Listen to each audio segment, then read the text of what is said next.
No. Could I freeze frame? Freeze frame. So I have my friend Maureen here today. Hi. And she's so cute. And we're talking about a whole bunch of different things, and we're gonna like probably be stitching together this video. We're letting you know what's going on because this light here, I even have shadows going on. That's pretty cool. I know. It's because I don't have the proper lighting, so this is what happens when you're doing it. Well, do it you yourself, know, DIY. I was going to use a water bottle and stand my camera up against it, so you know, at least we have a Professional tripod and a blinding light.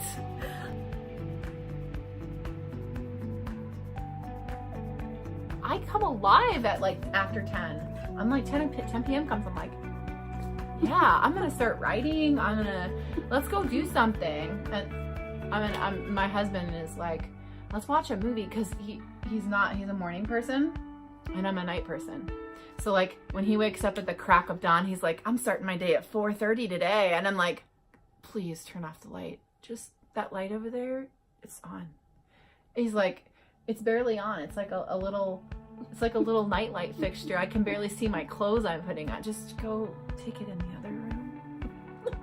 Sleeping. You know, that's me. And then like, are you a morning person or a night person? I'm forcing myself to be a morning person. Yeah, it's tough. Yeah. Because my husband's a morning person. See, it works better when you're both morning people. Because it doesn't work so good when, you know, I stay up until 2 and he goes to bed at 9 and he gets up at 6 and then it's like we never see each other then. Yeah, it's true.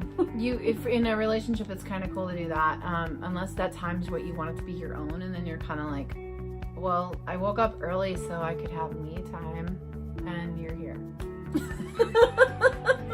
But you can train yourself to wake up earlier. I'm proof of that. And you were normally, and I was talking about before. I mean, I can't even remember the last time I slept till 9. I'm just saying, in our past life, when you were younger, when I was younger, 10 o'clock was like the ideal. I was like, oh, so good to sleep until 10. But really, then you're just tired all day because you've slept too long. Yeah, and I feel it like in my bones, and I wake up, I'm like, God, I feel more tired. I know I slept longer, but why do my whole body's tired? I'm slow. And my whole circadian rhythm was just completely off. It's off. It's way off. Yeah, it's way off. Because we have artificial lights. We can stay up till 2, 3 in the morning. We have televisions. We have our phones. And the second we wake up, phone. I mean, not me, but like most people go right onto their phone. I can't see mine that early in the morning, so.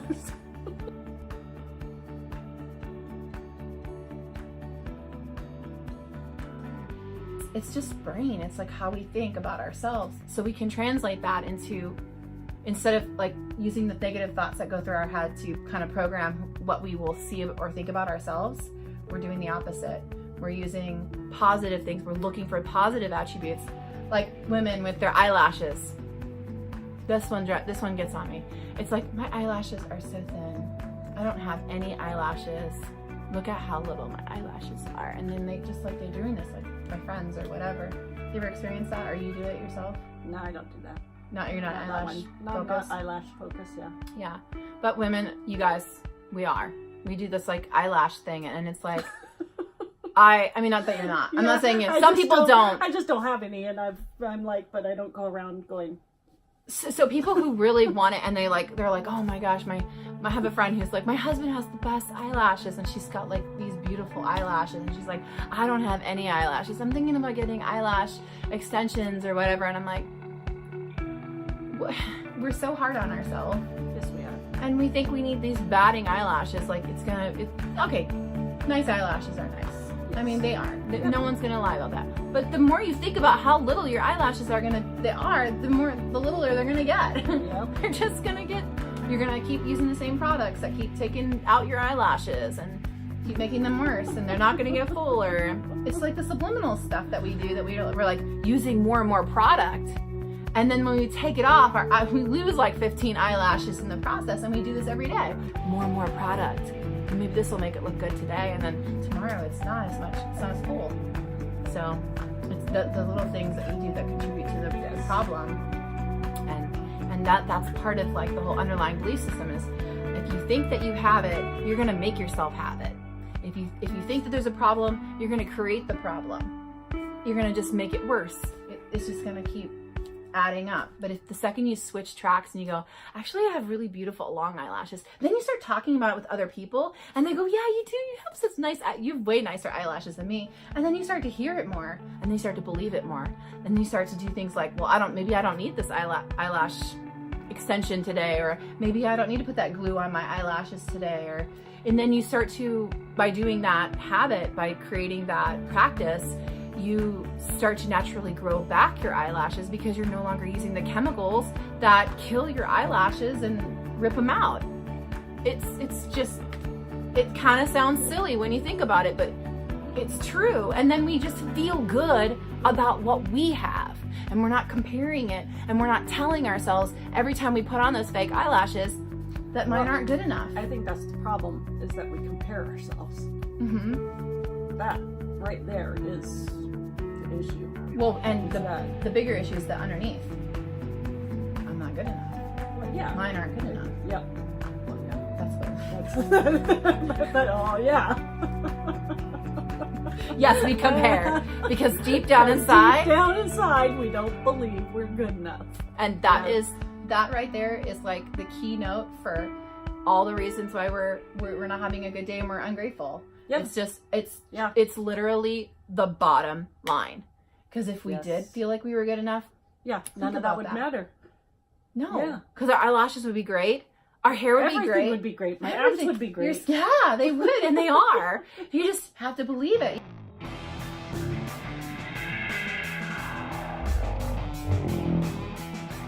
Okay, that's what loving yourself is.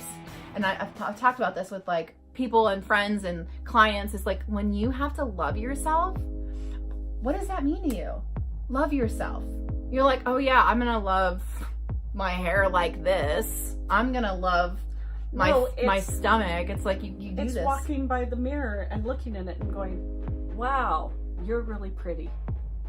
That's what it is. I'm saying, I'm saying, what do we do? I'm saying, what do we do? And then what we do? We do the opposite of that. Yeah. Well, I used to. I don't do that anymore, but. Right, but we did. No, obviously, we're at the point where we can actually give advice because we don't do those.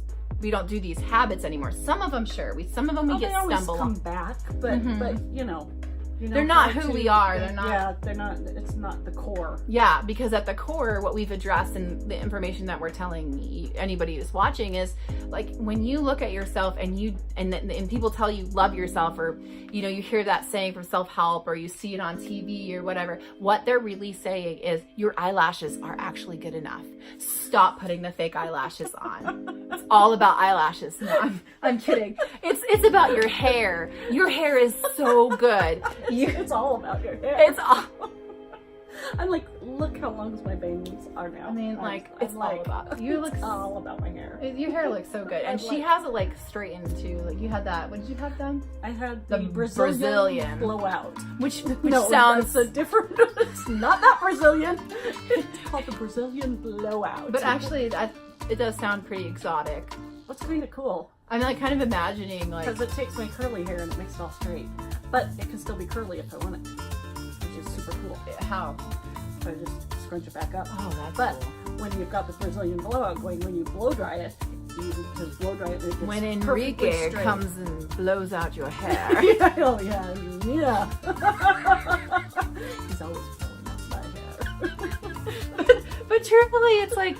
Our hair is so beautiful because it's our hair, and we'll walk around and we'll find somebody. Note, didn't say you'll accidentally have this random person walk, because if you weren't looking for it, you wouldn't notice it. But when you're looking for it, even in a negative sense, you're like, your insecurity is pounding through you so hard that all you see is everyone with good hair. And like your hair is the shittiest of all. And maybe it's not. Maybe it's actually pretty good, but I don't do the hair. I do abs. Well, she's focused on abs, obviously, because that's where you're at right now. That's right. Because you've already addressed all the hair and the face. You've accepted it. You're like, that's who I am, and I look good the way I do. Have you seen some of the pictures of me? I'm amazing. Yeah. And now her focus is on her. Now she's getting to the point where she's at her weakest. And so even if you work on it, even if you're at a point in your life where you're like us, we're giving advice to other people who have not yet walked that path or haven't looked at this area of their life, or they're still struggling with it. We still struggle too. There's areas of our life where we're trying to make it better too. But the biggest difference is you may be focusing on your abs and having to define them more, but you've accepted. Oh yeah, I know I have abs. I know they're there. I know you're strong. Yes, I do. And you love yourself. And when I look at other people now, though, it's like, oh, those are the abs I want. Yeah. Like, it's not threat. I don't have those abs. Yeah. It's, ooh, that's what I want my abs to look like. Right. Then we get inspired by other people and we're like, those abs. That's what I want. That's what I'm gonna have. And then it becomes like a motivator. Well, it's like kind of like a motivator for us. And then we have the intention to have better abs because we've already addressed the root problem, which is I'm not good enough. We know we're good enough. We know we're deserving of our abs. That's why we're going for these goals. That's why we're looking at people differently. Whereas before, for me, I would have looked at somebody with a six-pack and been like, oh my, I would have had all these negative thoughts. I'm never gonna have that. She's gonna get all the great guys. She's got opportunities that I'll never have. Like the sick things we think about ourselves just because somebody else has abs, and it's nothing about that person. They come and go. There's like a lot of people with nice abs, but we still are stuck with ourselves. They worked for those, right? Or where they started from. Yeah, maybe they started from your place, and right now their abs are looking killer because they didn't believe that they weren't worthy of the great abs. They didn't let that thought go into their head, and it's all negativity, and it all plays in a whole bunch of different ways. Yep. It's just like somebody might look at my legs and go, oh my God, I want her legs. It's like, well, I've worked damn hard for those legs. Yeah. And you know what? I look at her with her legs because they are pretty awesome. And if we had enough time, I'd be like, take off your pants and show people your legs because they're that awesome. They're like steel. They're so strong. But when I was insecure, I didn't want strong legs. I wanted legs that looked skinny.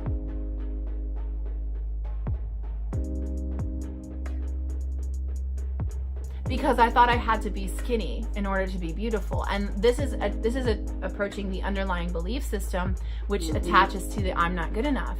I'm not good enough. And all of the negativity that I spew out of my mouth of any attractive person with nice legs or nice butt or nice body or big boobs or whatever, who had the things I didn't have, but more importantly, they just represented things in myself that I had to look at, that I had to accept about myself, which was obviously my entire body. And seeing her legs, I think now, because I've worked on that, it takes a lot of work. It takes a lot of intention to make changes. A lot of intention. Yeah. It's not easy. No. It's hard work. Because you have to constantly be on every single thought that comes on in your head. Absolutely. And the second you let it go, then a critic comes back. And who blows in with the wind. And whose voice is that anyway? I mean, we're really young. Listen to, put a name to it. Yeah. Because you will be able to, when you hear things in your head, you'll be able to start to understand who said that, where'd that come from. Oh, that's Mom. There's Mom again. Sister. Yeah. Oh, sisters. And that's all it is. There are all these voices from people who've had an impression in our own self throughout our life that have entered in our brain as little thoughts, and we think them ourselves because we generate these thoughts that are like, well, because we've taken them on. Mm-hmm. We believe them. We believed them. We gave that person our power. Mm-hmm. When they said that, we gave a piece of ourselves away and went, oh yeah, that's right, that's true. Just like somebody cutting us off on the road, you give away that power, and then that power takes precedent over your own power for yourself. And the idea is take your power back. Yeah, absolutely. Take your power back. Yeah, because you know what? Now you can look at other women and think, oh, their legs are so much nicer than mine. I'm never going to have legs like that. I mean, I already feel depressed just thinking those thoughts. You just gave them a piece of your power. Yeah, you gave them more worth than you because but now instead I look at her legs and I'm like, I'm going to have strong legs like that. And I'm not even like looking at her legs and going, I want my legs to look like that, because that's a problem too. And when I think I want her legs are shorter than mine. So what does that mean? I want my legs, for me, this was always a problem because I'm 6 foot tall and I've got broad shoulders. And so when I wanted to be thinner, I literally wanted to have smaller shoulders. And I really wanted to have smaller legs. Shorter? You wanted to be... yeah, I didn't actually want to be shorter, but I kind of did, because the short girls always got the tall guys. Yeah. And I'm like, what the hell? I'm like your height, man. We could, like, you could be 6'2" and I could be 6'2" too with my high heels on. Right? But they wanted to be with like the 5'3" people, and I'm always like, what the hell? This is really funny because I have a friend who's like, she's always going on about wishing she had this long, luscious hair. She's always about the luscious hair, and she's like, and I want to be 6 inches taller. And it's so funny because it's like, but that's not, you don't have that. Yeah. You're not getting that. We can probably get the long hair from extensions. Yes, and you can get the height from heels. Yeah. So in theory, she could have all that, but but it's never enough. It's like they're always. Yeah, but there's always another thing. Well, no, it's always. I need actual long legs, and you're like, well, yeah, you can't have that. They haven't come out with that yet. Not what we're dealt. I'm sure in the future we'll trade our real legs for robotic, long, luscious legs. Not me, but you know, again, back to the strength thing. She's a powerhouse of strength. But I look at that and I use that to motivate me, and I encourage her to grow and be stronger as a person. Like, I will go, you should push harder, like get more stronger legs, because I aspire to have stronger legs, and I want to support other people so they're supporting me and having stronger legs, stronger upper body, whatever it is that I value. Now, if I want to be a fast runner, I'm not going to look at her and go, hey, I'm going to use you as my fast runner, because she may not be a fast runner, but somebody else might have that ability, and I can look at that as a strength that I gain. Because when we give our power away to thinking negatively about somebody, we lose an opportunity to take the power they have and give it to ourselves for motivation, for inspiration, for, you know, just like looking at the abs. You look at the abs and you're like, those are the abs. You get inspired by it. Yep. And it makes you want to work harder. You. Yeah. And then you have a goal. You're not only are you not taking away from that, but you can potentially grow a friend. You could have a friend with that person, like, because you're not judging them, you're not shunning them away, you're not dissing off all this energy onto them. Yeah. And you can walk up to them and be like, how did you get those abs? I want to do them. What exercises did you do? And now you've just opened up a door to improve yourself that wasn't there before, because we go back. Before you were going, bitch. Yeah. Bitch has my legs. Bitch. She's got the abs. Like, fuck her. But really, like, when we stop doing that, there's where the student is ready, the teacher appears moment. Because now we have the teacher that appears before us, who has the killer abs, and we say, how'd you get them? And she says, well, you know what? Every day I do X, Y, and Z. Or this is the diet that I have and this works for me. And then you learn something, and then you can test it out on yourself and see if that works for you, because ultimately it may or may not work, but at least you're putting yourself out there and you have a connection. And now maybe she sees you in the gym and she goes, killing it, your abs look awesome today. And you just get like, there's so much positivity that surrounds that, and it just keeps going and going. And guess what? That comes out onto yourself, on your self-image. That comes out to how you feel about yourself, because you're projecting positivity. That comes out to how you look at yourself in the mirror, how you feel other people look at you when you're walking around them, because you're no longer judging them. They're no longer judging you in your brain. Yes. And that is the best gift of all. So yeah, and that's something to be grateful for. Being grateful for the power to overthink and be positive, versus letting the negative thoughts spiral into negativity that aren't even our own thoughts take away from who we are and the life that we deserve to live, which is a good life. Even though crappy things may be happening, that's just like the breakdown part.